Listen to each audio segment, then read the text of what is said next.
Okay, welcome back, one and all. It's episode 43 of the Information Revolution. We got through our prerequisite pangalactic gargle blasters. We know where our towels are. We're still waiting on that answer from Deep Thought, but in the meantime, nice. For those listening to the podcast, Carl has produced his towel. Life is good. Alrighty. Always carry a And towel. Best lesson out of Yep. Douglas Adams. Yeah. superb. So, we'll do the intros. So, my name is Michael Upton, and I'm an information management consultant in Wellington, New Zealand.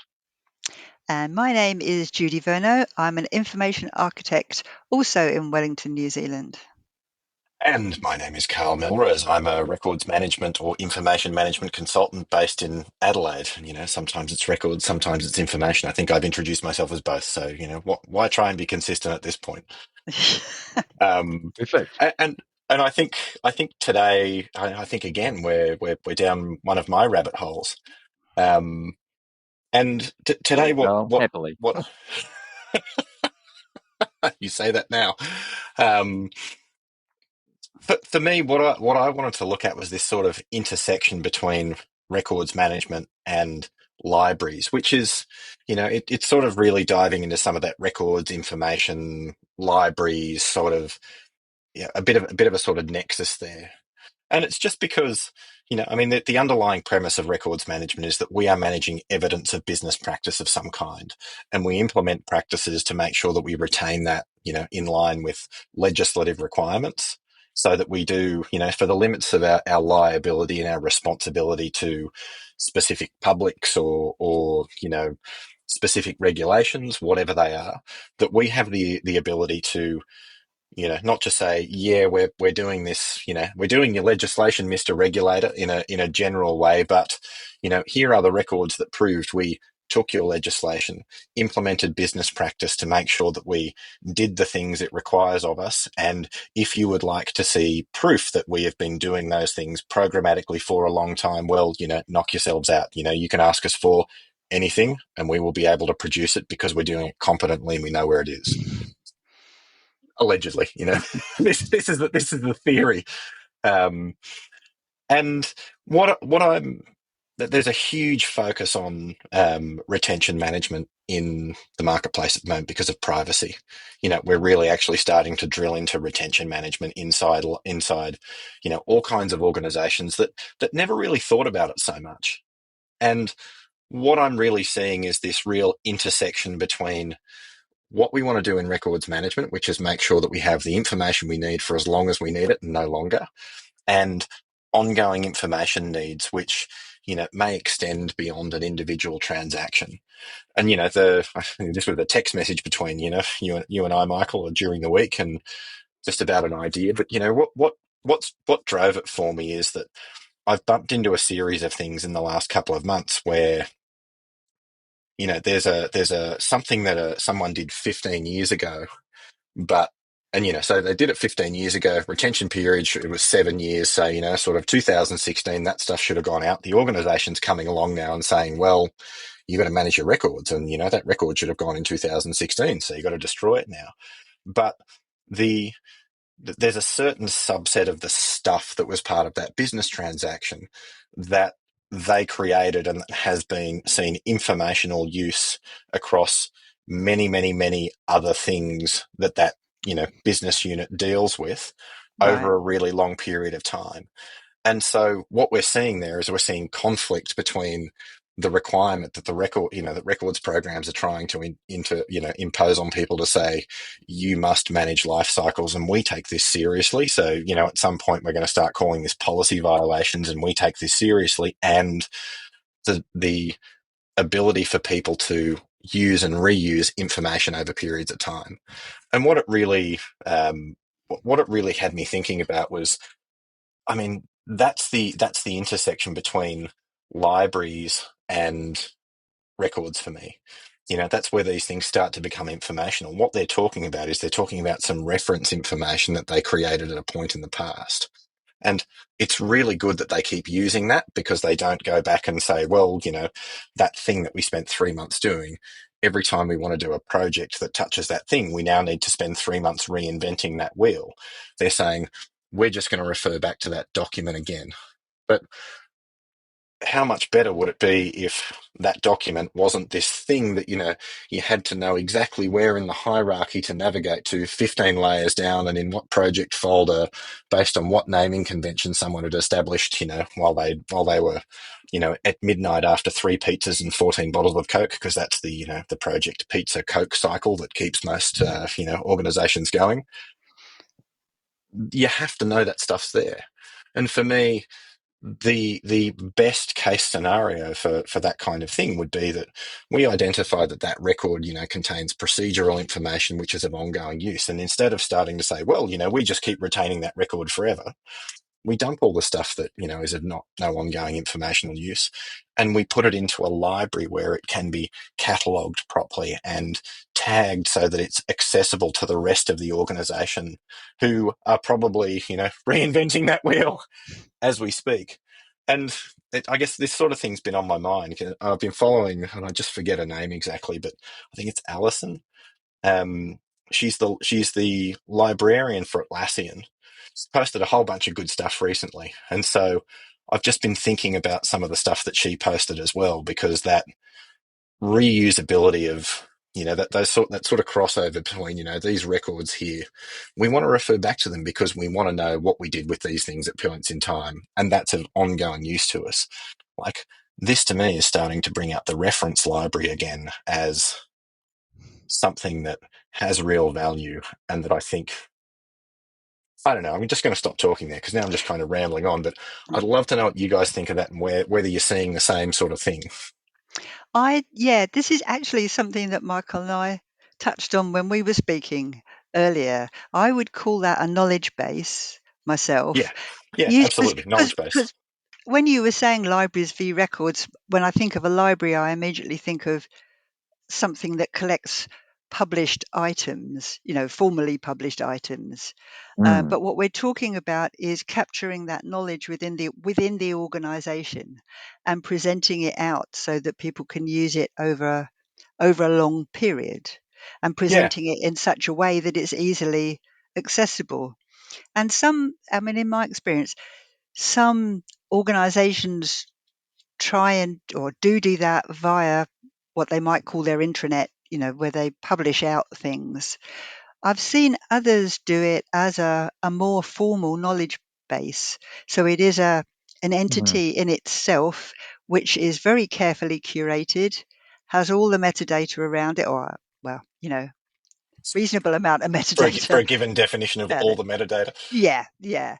Um, but uh, has someone to look after it, to feed and water it, and to make sure, as far as one can, that it is covering the kinds of topics, the kind of material, the kind of artifacts that people need to refer back to in order to do their jobs in the current day. And exactly like you say, Carl, it's sort of supporting that findability, but also a level of, if I can say, discoverability, as in you don't know what you don't know, and you go there and find stuff that you didn't even know was there because it was done 20 years ago, but is still really important, actually, and so needs to be kept. Exactly as you say, as that piece of knowledge that people can refer to again.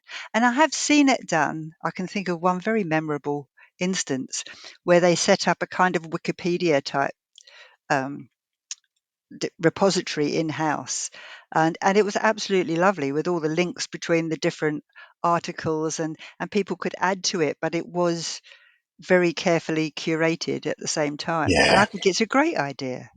I think Mm, it's, and I also think that a lot of, I've also seen um, people working on interactions where the public is calling in or emailing in, and you need to be able to answer their questions very quickly, for example, like people ringing a bank or a government department or whatever it is, um, and building a knowledge base so that the people who are trying to answer these questions on the phone can find what they need very quickly, whatever that is, whether it's what you do in order to answer this question, i.e. the kind of processes, let's have a process map of that, or it's the specific technical answer to that question.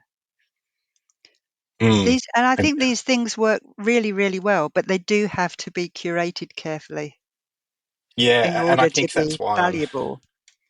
I'm coming at it from the direction of really thinking about it from more of a library point Yeah, of I view than understand thinking that. about it. Yeah. Yeah, I've seen so many, knowledge bases, and they're done on the side of people's desks, and they're done by people who often, don't have any sort of expertise in how to arrange content for discovery and everything else, and so they're just Yeah.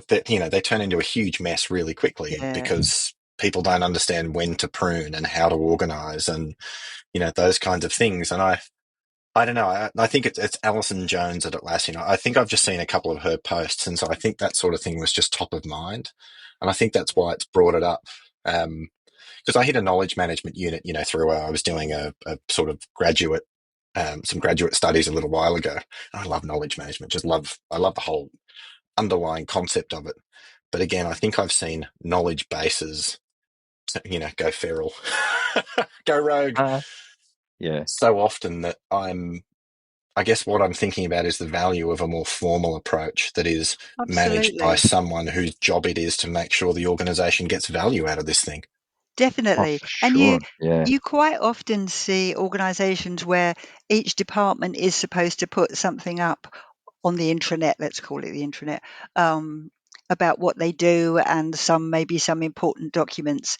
But it's different from really kind of thinking about what's important within this domain and what people are going to want to be able to refer back to, and to really do some information architecture around that, some exploration, and think about how people might want to find and use the information.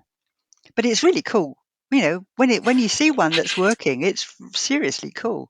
One part of what I'd comment on, I mean, like lots of thoughts on all of this, is that when I think about sort of my conception of information management as a kind of a hopefully slightly broader thing than just what records have we got and what do we do with those things.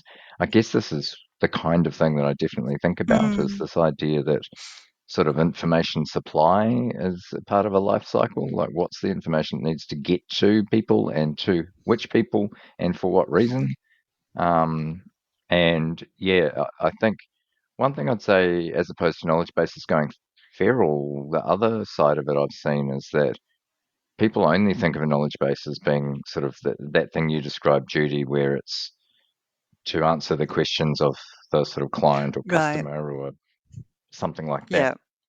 Perhaps, transactional, operational things that are probably the lifeblood of the organization and probably, very important, but Sure. are not all the things where some level of curation and some agreement around uh, operational management over changes to the content life cycle of content in the sense of publishing life cycles, I guess, more than sort of recordsy view of life cycles. I think uh, I see organisations missing a trick in that regard. Like not going, oh yeah, actually, um, what's an example? I guess in an IT space, that often people will try and build out a knowledge base around this is how I don't know, fix the printer or something. And Oh, yeah. that's an area where often I feel that they don't bring these actual information disciplines to bear and go, oh, well, actually, how do you make this succeed in terms of the actual content and the way that it's managed and um, the quality, the specifications, Mm, all of that stuff, Mm. you know. Yeah, and definitely, I think there's a real opportunity there, and I think for those who, see other sort of benefits in managing records well, this kind of thing can be a thing that establishes a virtuous cycle. I guess if we just go back to that language, like here's the thing that the organisation can get, and as in as in they can understand the benefit and go, oh yeah, of course, it'd be great to see that information. I mean, for me, I keep coming back to this really basic idea that I see for records and information management. Ultimately, information and records get managed. whether there are information and records managers managing it or not. And for me, it's really just a question of a qualitative aspect of that. So pay a professional, get information managed well, hopefully. Leave it to an amateur, get amateur results. And so for me, I mean, the thing I'm always trying to think about is, well, I mean, if we just let the status quo sit, so, you come into an organization, they've got no records managers, you've got people who are just trying to be organized, and so they're just doing the thing they're doing. What's the gain that you get out of hiring me or any of us to manage that thing professionally? Because at the end of the day, I kind of look at, where records management or information management, the goal has to be to produce a gain for the business by applying active management and giving a person that job. So what's the gain? And I mean, I think that when I sit down and think about the difference between records and information management, I mean, often what I come to is just a difference in emphasis. And I've had fantastic arguments about people because I come at things from the informational side generally. I've had fantastic arguments with people who know who they are and probably watch about accountability. Because I mean, evidence and accountability, and that's the evidential side of things. And for me, it's I mean, every record existed first as information, generally, to feed a process in some way. How do we look at the quality of those things and the way we're going to improve it so we get better results out of the process? And I feel like this is one more area. I think one of the things that it makes it intriguing for me, though, too, is that I think, we're in a bit of a rut in information professions in general, which is, a bit of a surprise in some ways, given everything that's going on in the world. And when I say a rut, I mean, I think we're undervalued. And I think libraries in particular, just because we've gone through that arc of, 25 years ago, the book being how you got any information. Obviously I still live there. But 25 years ago, there was that arc of the book was how you got any information. If I wanted to look something up, I'd go to the library and I'd find Encyclopedia Britannica and I'd go and find the general bit of information about it. And then I'd talk to a librarian and they'd help me find, the book that was this Specialist. thick that was written, so I could go deeper, after my reference interview. And I feel like since we moved away from that, it's sort of like the custodial, non-custodial change for records management. I feel like libraries in a lot of areas have sort of not necessarily found their feet, but I think the corporate library as a high-powered kind of knowledge base and, library of assets that our business has produced and from which we can continue to gain ongoing business advantage. Like that, to me, I feel like that's one of the things that's starting to come out in lots of places with people I'm talking to at the moment. And, I've talked about Alison a couple of times now, but, I just keep seeing her popping up on LinkedIn and, Atlassian seem like they're getting great value out of her. And I'm seeing these use cases pop up in organizations that I'm working with where, it was a document produced in a project 15 years ago and the procedure for whatever vendor that is or something else hasn't changed. And so the organization continues to gain ongoing leverage out of that thing it did 15 years ago. Oh, So absolutely. why don't we Yeah. formalize that to make sure it happens? And to me, that's really formalizing it into a library. And I like what libraries have because you've got to hire a person and you've got to really think about what is the library for. And it gives it a much more investable idea than just, oh, well, we've got a SharePoint site now. And, Jono, can you put that document on the SharePoint site so that, we've all got access to this, to that document and, and, in 5 years' time, we're still using the wrong document and then someone updates it and emails it to someone and it's a disaster. Yeah, that all comes back to first principles of what is the information in this organization? What are we creating? What are we using? What do we need to use? Is the information that we need to use, are we creating that ourselves?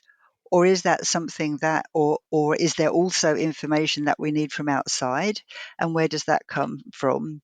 And how do we need to organize all of this stuff to make the best use of it throughout the organization?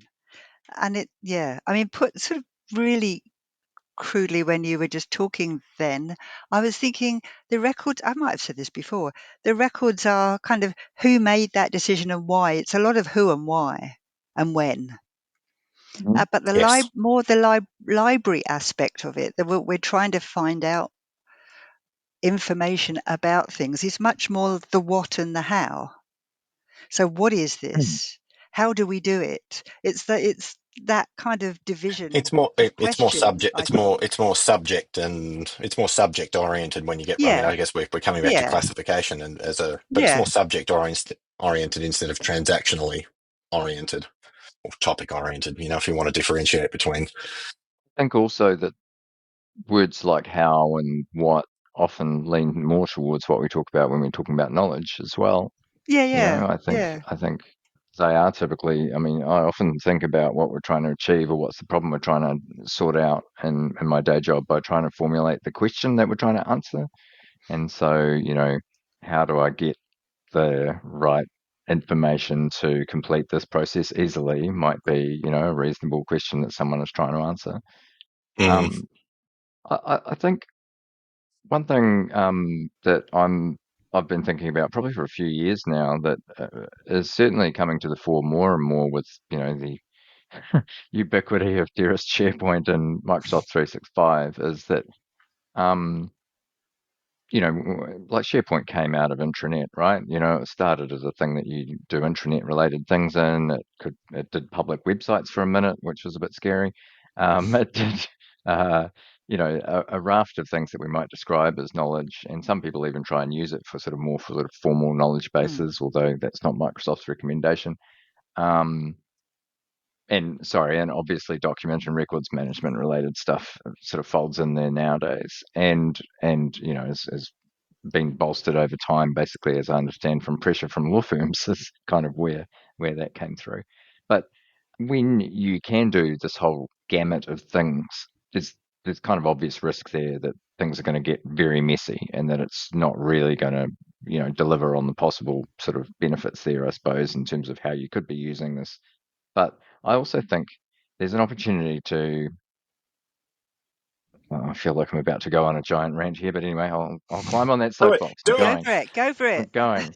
That it, so within the thing that we describe as a library, like a corporate library, within the thing that we describe as an information function or a records function, within the world of intranet, within knowledge management, if we think about knowledge bases, all of these things we sort of have the opportunity to break it all down to, well, okay, well, what are the much more specific things that we're trying to achieve? What are the outcomes? What are those questions we're trying to answer?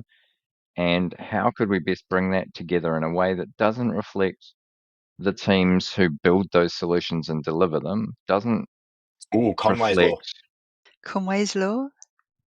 no Conway's law.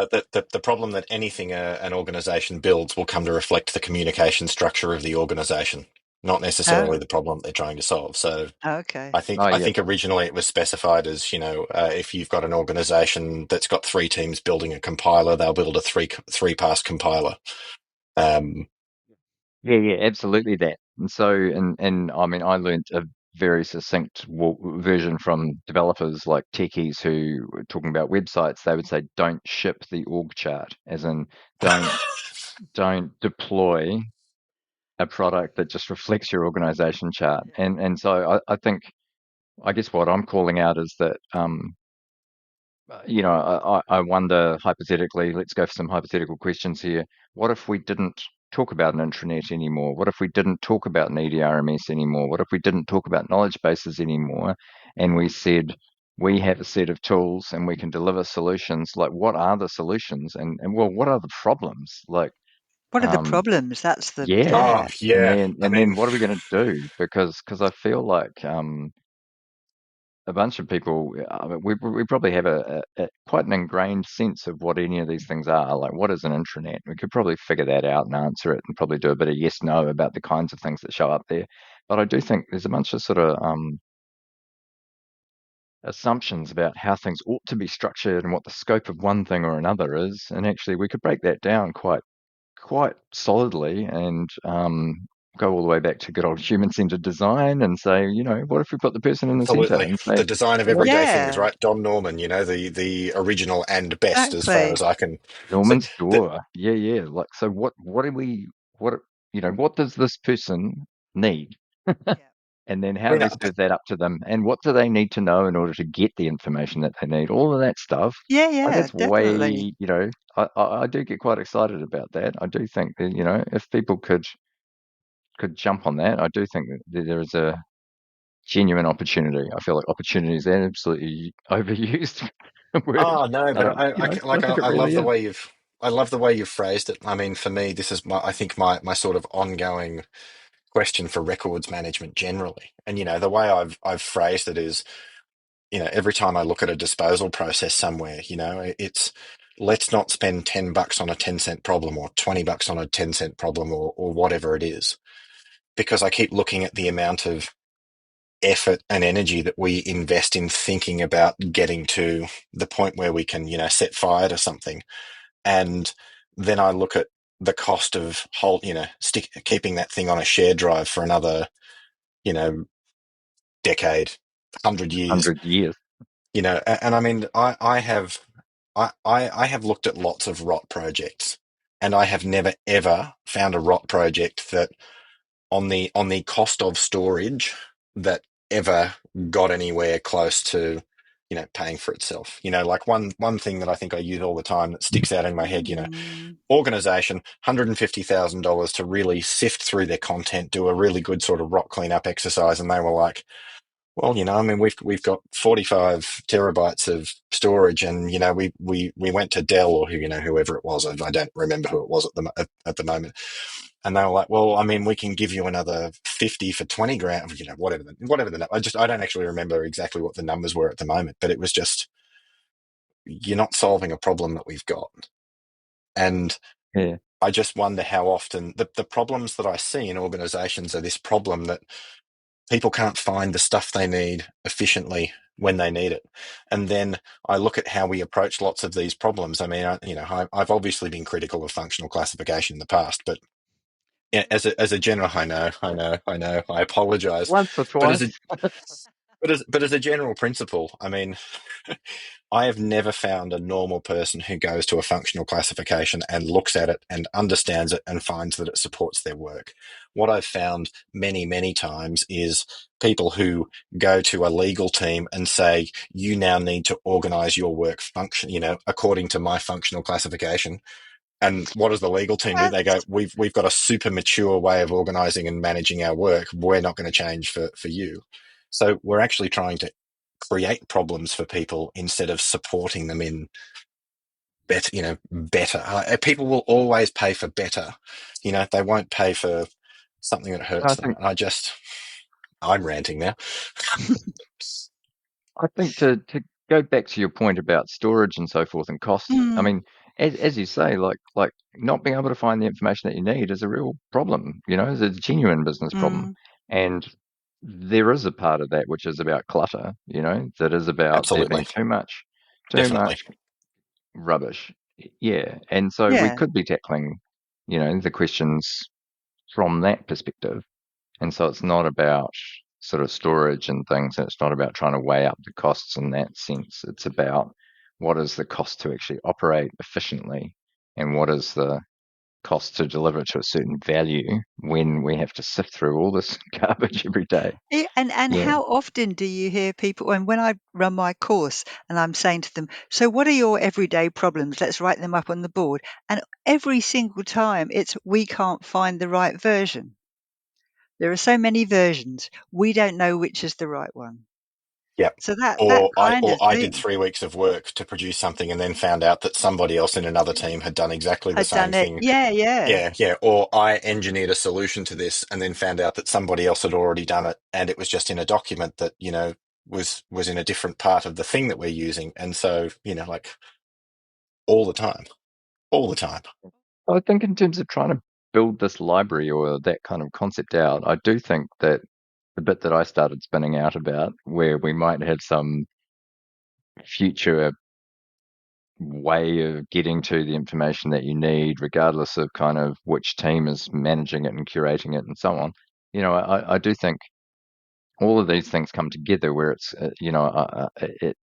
it's part of trying to shift the focus, as you say, Carl. Like it's not a complete change, but it's just where are you putting your emphasis in your work, it's putting the emphasis on like how can we get information to people in a way that they can rely on it. Like I think that's a really key aspect that often gets underrepresented in talking about Yeah, I think that's I think information. that's the main thing. Yeah. Yeah, Oh, yeah, absolutely. And how many erroneous pieces of information does someone have to get before they stop trusting the system entirely and just decide mm, that they're going Yeah. to either adopt a rule of thumb, which is right enough of the time for them, or reinvent the wheel every time? I mean, it's the people stuff again, but I keep coming And back to that. Perception of risk around this stuff is core. so providing some form of library or knowledge base or whatever we want to call it that people can go to and know that this is the most up to date information around this topic, even if up to date means this is what it was 10 years ago, that's fine. But it's the reliable version, the quality version is there, and you mm, can find it because it's been described appropriately. I mean, that's where Nice. description really, but I mean, that's where it's really meaningful, isn't it? I really feel like we over rotate on so much of description in a records context because we're doing it in ways that doesn't support the work people are trying to do. And so Oh we yeah. kind of descriptions come off as this thing that, people aren't interested in anymore because their experience of it is that, well, it was that time when all of my work got re-described in a way that I completely didn't understand and I felt like a disorganized mess for a year. And then I went back to the old way and, and my stress levels went from here to here. Whereas this is the kind of description that I think is really meaningful for people. And again, it just felt like a real library moment because that's where that skill set is. Information architecture, but, it's a different kind of focus. So the key thing is to think about all those different kinds of information and how to manage them best to make to their best advantage. Where do they need to be? How do they need to be interacted with? How do they need to be described so that we can make the most of all of it and not, oh, well, we've built this system here and we're going to put this stuff in here. And then a couple of weeks later, oh, maybe we should try the intranet, develop an intranet now. Oh, and maybe actually we should do this. Yeah, just think about it. I say this all the time. Try and get your view of the whole thing at the start and then plan the whole thing all together so that you've got a meaningful approach to it. mm, Or Otherwise, be, or it's be, just, a or be mess. really clear about what it is that you're doing it for. Yes, that Because I mean, I too. think if you went Yes. into the organization and you said, you know, look, we're going to do information management. And what information management means here is that we think that as an organization, we can produce gains for everybody in how they, in some measure or aspect of their work by professionally managing our information. So we're going to come and work with you to do that. And here's how we're going to measure it. I mean, I think if you just had that kind of approach with every single team that you went to, I mean, who's going to say no to that? If it's if you agree on the measures together and they are actually produced, or when they're not produced, people go, God, we didn't do what we meant to. Let's go back to the drawing board and try and yeah. figure Let's out why. reflect And on that. yeah, Yeah, Yeah. yeah, Yeah. let's not implement a classification scheme. And mm, it didn't work, but it's legislatively driven, so it doesn't work. But well, we can't change it because legislation, so we just got to leave it there now. I mean, must have been a you know. problem with them. Yeah, Anyway, they've gone feral. yeah, yeah, yeah. Did I'm having deja have I vu. talked about quality management systems before? I don't think Can't. we've really touched on it. We haven't, but I mean, ISO 30,300 is big on my list at the moment, and it's in that ISO 9000 kind of. It's the same. It's the same process. It's just with records. So Right, right. Yeah, yeah. talk about it, Michael. Well, I mean, I don't have that much to say, but I just, if you've ever worked in the world of kind of utilities and so forth, then they talk about QMSs, quality management Yes. systems, Mm, Yes. and they have document controllers. And this Yes. kind of idea of like, where is the reliable thing and what's the life cycle we put it through to be able to then access that reliable thing that we really have to depend upon? Yeah. Like that's all there in that standard and, and in people's practice and those kind of organizations. So I think that we could, certainly learn from that if we wanted to kind of cross skill or, frame things differently. There's a lot to learn from that. Take it back to kind of what's the question, what are we trying to answer? It's like, how can I reliably get the information I need when I need it? You know? When Yeah. I go and look at the DMBOK, data management body of knowledge for people who aren't familiar with the term, you go and look at the sort of data wheel that they've got in there, and I think it's section 12 is document and content management. And you go and look at what they describe. They describe three basic sorts of sets of processes in there, and it's records management, document management, and content management. And I mean, you've got three very different focuses on quality in there, which I think that's the sort of conversation that we need to have because, I think, a document control, I think, is one of those things where I think in lots of organizations, if you had your records team implementing a little bit of document control in the organization, and every records team pretty much does, I think, you're always thinking about those things like, how can we publish on the intranet out of trim, which is, content management when you get right down to it. That's sort of where it fits in the disciplinary approach, but it's records management. How have we got business evidence? Document management at sort of project level and those sorts of things. How do you make sure that we understand, the authority of different content that we have in specific use cases? And then, content management, how do we make sure that we have reliable access to, the same consistent versions of information in many places, inside the organization, outside the organization.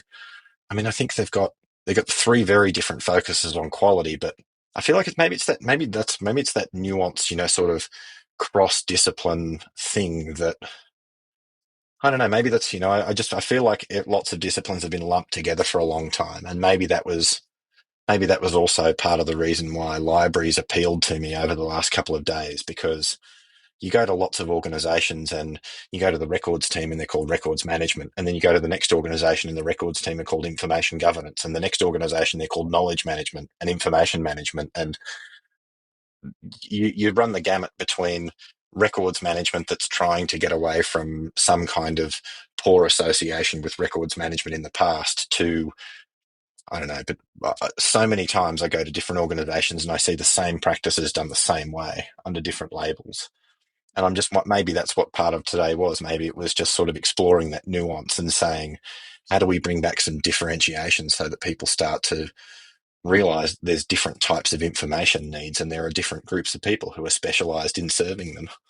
Maybe that's part of it. I'm not sure. Alrighty. That's been super interesting conversation for me. I was getting quite excitable, but I think we've probably done enough for one episode and we can always come back around. So thanks everyone for listening as usual. And if anyone's got any comments or questions, we'd always love to hear from you. Otherwise, we will catch you next time. Cheers. Good afternoon, good evening, and good night. Yeah. Sorry, I feel like I need to throw in a movie reference now that we did one. What were we criticised for in one comment? It was not saying so long and thanks for all the fish. Oh, yeah, that's right. Yeah. Hey, good And call. I feel like I should have got that one. So Nice. Yeah. Done. goodbye. See ya.